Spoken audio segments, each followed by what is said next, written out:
Ok, correction de l'application 36. Dans le premier temps, on montre un égale petit o de n au cube. Donc n non nul puisque n va tendre vers plus infini. On prend n au carré plus 2n plus 3 sur n au cube. Factorisation du terme prépondérant n au carré. Facteur de 1 plus 2 sur n plus 3 sur n carré divisé par n cube.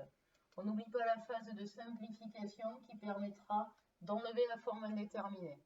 On va dans un premier temps calculer la limite du numérateur. 2 sur n plus 3 sur n carré quand n tend vers plus l'infini tend vers 0. J'ajoute 1 à une limite nulle, ça tend vers 1. Donc là, j'ai la limite du numérateur ici. Et maintenant, la limite du dénominateur, c'est n tend vers plus l'infini.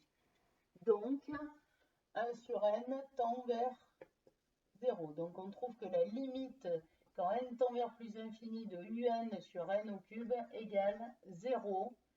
Donc, un est bien un petit o de n au cube. Dans un second temps, on va déterminer que un est équivalent à n carré. Donc, on va utiliser la factorisation qu'on a faite précédemment.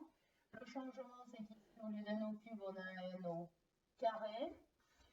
Ce qui donne ici n au carré, ce qui fait que dans la simplification, les n au carré s'en vont. Donc, il ne reste plus que la limite quand n tend vers plus l'infini du numérateur qui vaut 1.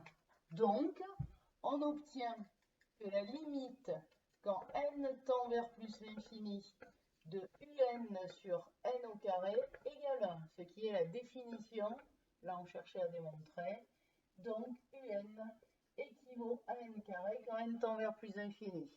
On se pose ensuite la question de la rapidité de convergence. On a déjà la réponse, on a vu que un était équivalent à n carré, que un par contre croît plus vite que n au cube. Alors on peut se poser la question ici, mais n carré et n au cube croît plus vite que n carré. Donc il reste ce problème-là, comparaison de un et de n.